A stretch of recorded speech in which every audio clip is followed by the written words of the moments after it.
Hello जी, मेरा नाम है ज़कवी मोहसिन और आप देख रहे हैं मेरा यूट्यूब चैनल। आज की इस वीडियो में मैं डिस्कस करूंगा उन लोगों के बारे में जो ऑलरेडी दुबई में 1-2 साल से आ चुके हैं और वो ख़ुद को ग्रो करना चाहते हैं। अब ग्रो करने के लिए कुछ ऐसे पर्टिकुलर स्टेप्स हैं जो कि आपको लेने चाहिए, और बहुत से लोग ऐसे हैं जिन्हें उन स्टेप्स के बारे में नहीं पता या वो उन स्टेप्स को फॉलो नहीं कर पाते क्योंकि उन्हें एक पूरा टाइमलाइन नहीं पता। तो यहाँ पे ग्रो करने के लिए फॉर एग्ज़ाम्पल यहाँ पे कोई एक स्किल्ड इंसान आया है, उसे 1-2 साल हो गए हैं जॉब करते हुए, उसका यूएई का एक्सपीरियंस भी हो गया है, लेकिन फिर भी वो किसी वजह से ग्रो नहीं कर पा रहा है। उसकी जो लाइफ स्पैन है वो काफ़ी ज़्यादा पैक्ड है। वो शाम को जॉब से आता है तो उसके पास टाइम नहीं होता, व्हाट्सएवर उसको कुछ करने के लिए एक पूरा पाथ ही नहीं पता। तो उसके लिए आज की ये वीडियो काफ़ी ज़्यादा काम आ सकती है। वीडियो बनाते बनाते मैं इस गेट के सामने आ गया हूँ जो कि गोल्ड सोक का गेट है। बाहर का टेम्परेचर ऑलमोस्ट 38, 39 या 40 के करीब है, और अंदर से जब ठंडी हवा आती है तो उसका अपना ही मज़ा है। खैर, come back to the topic.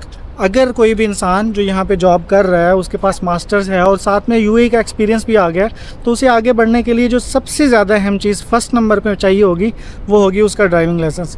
अब अगर आप इधर आ चुके हैं, आपको 2 साल हो गए हैं, तो आप कोशिश करें कि थोड़े से पैसे बचाएं अपनी सेविंग्स में से। कोई भी एलटीवी या फिर बाइक का तो खैर मैं सजेस्ट नहीं करूँगा, लेकिन लाइट मोटर व्हीकल का ड्राइविंग लाइसेंस आप ज़रूर ले लें। उससे आपको ये फ़ायदा होगा कि आप एटलीस्ट अपनी सीवी के अंदर एक यूएई ड्राइविंग लाइसेंस की एक टैगलाइन ऐड कर लेंगे, जिससे आप जिस जॉब में भी हैं या जिस फील्ड में भी हैं उसके अंदर आप एक स्टेप आगे चले जाएंगे, यानी कि आपकी स्लैब इंक्रीज़ हो जाएगी। ड्राइविंग लाइसेंस के लिए मैं मुख्तसर से आपको बता देता हूँ, मैंने भी रिसेंटली अल्हम्दुलिल्लाह लिया है, तो उसके लिए कोई भी क्वेश्चन हो वो आप मुझसे पूछ सकते हैं। लेकिन ड्राइविंग लाइसेंस लेने के लिए जो बेसिक चीज़ें चाहिए वो सबसे पहले तो पैसे चाहिए, दूसरा आपका इरादा। पैसे कितने लगेंगे? आप कोई भी फ़ाइल ओपन करवाएं तो वो ओपन करवाने के जो चार्जेस हैं वो 1500 होते हैं, जो कि आप फ़ाइल ओपन करवाएंगे, फिर उसके बाद आपका थ्योरी टेस्ट होगा, उसके बाद कुछ प्रैक्टिकल क्लासेस होंगी। हर स्टेप के एंड में आपको एक इम्तिहान देना पड़ेगा। इम्तिहान में छोटे छोटे टेस्ट उस इंस्टीट्यूशंस की तरफ से भी लिए जाएंगे, इस तसल्ली के बाद कि अब वो आप आरटीए का जो मेन टेस्ट है वो पास कर लेंगे, वो आपको आरटीए के मेन टेस्ट में अपेयर होने के लिए इजाज़त दे देंगे। तो इसको मुख्तसर मैं करता हूँ, आपको ऑलमोस्ट 5 to 6,000 के अंदर ड्राइविंग लाइसेंस मिल जाएगा।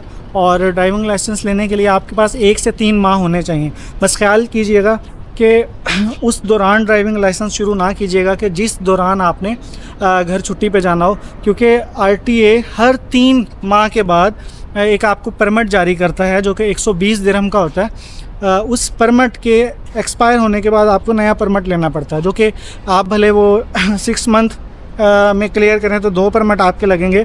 फर्स्ट परमिट आपके उस 5 से 6 हज़ार के पैकेज के अंदर इन्वॉल्व होगा। तो इसी तरह आप ड्राइविंग लाइसेंस लें। उसके बाद जो दूसरी चीज़ है वो नेटवर्किंग है। आप यहाँ पे अपनी नेटवर्किंग को इतना ज़्यादा स्ट्रॉन्ग कर लें, आप कहीं पे भी आते हैं, कहीं पे भी जाते हैं, कंपनी के काम से कहीं आते हैं, तो आप अपने पीआर बनाना शुरू कर दें। जब ये पर्सनल रिलेशंस आपके बनना शुरू होंगे, आपके मोबाइल में कुछ लोगों के नंबर्स ऐड होना शुरू होंगे, आप मेक श्योर करें कि उन लोगों के मोबाइल में भी आपका नंबर हो, ताकि आप कोई व्हाट्सएप पे स्टेटस लगाते हैं या फेसबुक पे कोई आईडी बनाता है तो कॉन्टैक्ट्स में जो भी नंबर होते हैं वो सामने सामने व्हाट्सएप पे या फेसबुक पे या इंस्टाग्राम पे सामने सामने शो हो जाते हैं।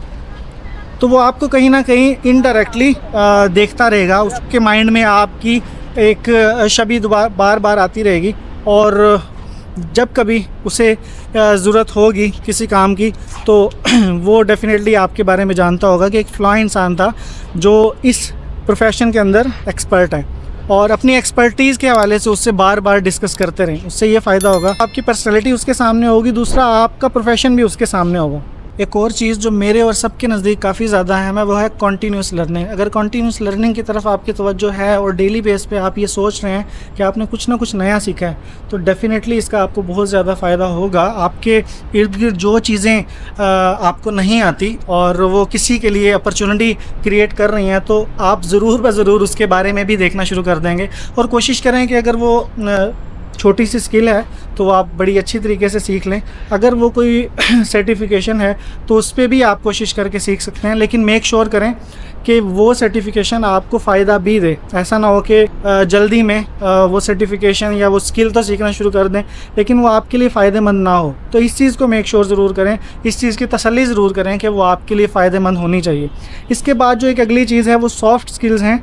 नॉर्मली हम लोग सॉफ्ट स्किल्स को सीखने के हवाले से बहुत ज़्यादा तवज्जो नहीं देते, लेकिन सच्ची बात यह है कि ये सॉफ्ट स्किल्स बहुत ज़्यादा इंपॉर्टेंट होती हैं हमारी लाइफ में। सॉफ्ट स्किल्स में कम्युनिकेशन स्किल, हमें बोलना कैसे है, हमें किसी के साथ बिहेवियर कैसा अपनाना है, हमें प्रोफेशनली लोगों के साथ जब मीटिंग्स करनी है तो उसमें किस तरह की ड्रेसिंग्स पहन के जानी है। इसी तरह वो सारे बिहेवियर्स इंक्लूड होते हैं इन सॉफ्ट स्किल्स में कि आप ये सारी चीज़ें कंक्लूड करके एक अच्छा इंसान और एक प्रोफेशनल इंसान बन सकते हैं। अगर सॉफ्ट स्किल्स के बारे में आपको कोई डिटेल्ड वीडियो चाहिए तो आप नीचे कमेंट में ज़रूर बताइएगा, मैं आपको एक सॉफ्ट स्किल्स पे डिटेल्ड वीडियो भी बना अपलोड कर दूंगा। तब के बाद एक और काफ़ी अहम चीज़ है जिसको हम कल्चरल इंफॉर्मेशन कहेंगे। आप जब यहाँ पे आते हैं और कुछ अर्सा गुजारते हैं तो ये चीज़ तो आपको आइडिया हो जाता है कि यहाँ पे बहुत सारी नेशनलिटीज़ हैं जो यहाँ पे रह रही हैं, यहाँ पे काम कर रही हैं। आपकी कम्युनिकेशन भी उन सारी नेशनलिटीज़ के साथ है और साथ में ये भी आपको पता चल रहा होगा कि वो सारी नेशनलिटीज़ डिफरेंट ज़बानें बोलती हैं। लेकिन एक हमें यहाँ पे दुबई में रहते हुए एज है कि आप एक ज़बान के ऊपर इक्तफ़ा करके यानी इंग्लिश बोल के भी गुजारा कर सकते हैं। लेकिन अगर आपको यहाँ पे बिज़नेस करना है तो आपको कुछ ऐसी लैंग्वेजेस भी सीखनी पड़ेंगी जिनसे आपको ये फ़ायदा हो सकता है कि इन फ्यूचर कम्युनिकेशन के लिए आपको ईज़ मिल जाए। फॉर एग्ज़ाम्पल, दुबई से अगर आपको चाइना जाना है, दुबई से अगर आप किसी लोकल अरबी के साथ मीटिंग करना चाहते हैं तो आपके पास अरबिक आनी ज़रूरी है। अगर चाइना जाना चाहते हैं तो आप चाइनीज़ आना ज़रूरी है। अगर आपकी क्लाइंटेज कुछ ऐसे लोग हैं जो कि फ़िलिपिनो हैं या फिर इंडिया की कुछ ऐसी रियासतें हैं जहाँ पे इंग्लिश, उर्दू, हिंदी या अरबी नहीं बोली जाती, तो आपको उन लैंग्वेजेस की तरफ भी जाना चाहिए। पर्टिकुलर कौन सी लैंग्वेज आपको एक्स्ट्रा सीखनी चाहिए इस बारे में आप ख़ुद से अपनी फ़ील्ड से रिलेटेड सर्च करें तो आपको ज़्यादा बेहतर पता चल सकता है। लेकिन कल्चरल इन्फॉर्मेशन कि किस कल्चर में क्या चीज़ इम्पोर्टेंट है और एक्स्ट्रा एक लैंग्वेज वो भी ज़रूर सीखनी चाहिए। वो सीखने से आपकी यहाँ पे ग्रोथ के चांसेस बहुत ज़्यादा बढ़ जाएंगे। ग्रोथ के लिए इन सारी चीज़ों के साथ साथ एक और बहुत ज़्यादा अहम चीज़ है, वो ये है कि आप पैशनेट हों अपने उस गोल के बारे में जो गोल आपने सेट किया है, और दूसरे नंबर पे आप पॉजिटिव हों।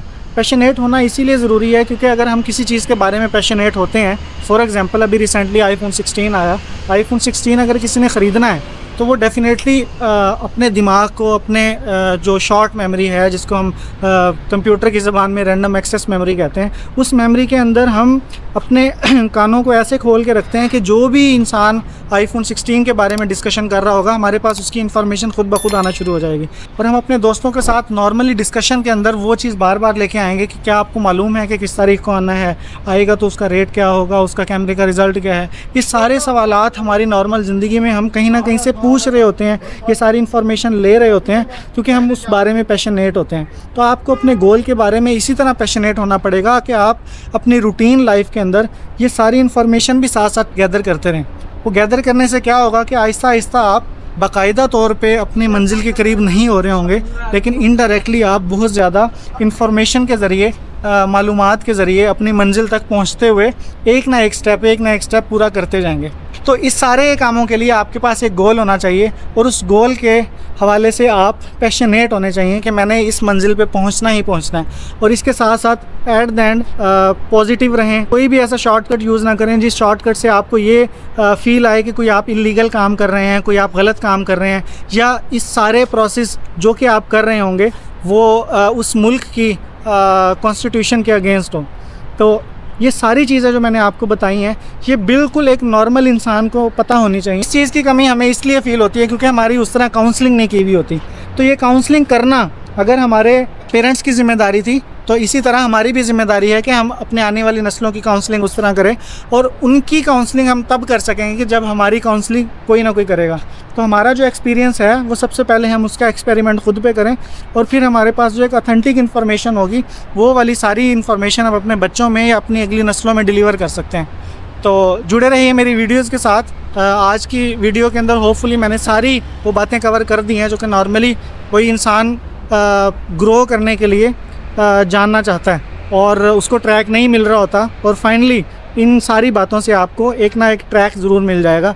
इसके अलावा आपके पास कोई भी क्वेश्चन हो तो आप ज़रूर मुझसे पूछें, कमेंट्स करें, मैं उसका जवाब ज़रूर दूंगा। थैंक यू, अल्लाह हाफ़िज़।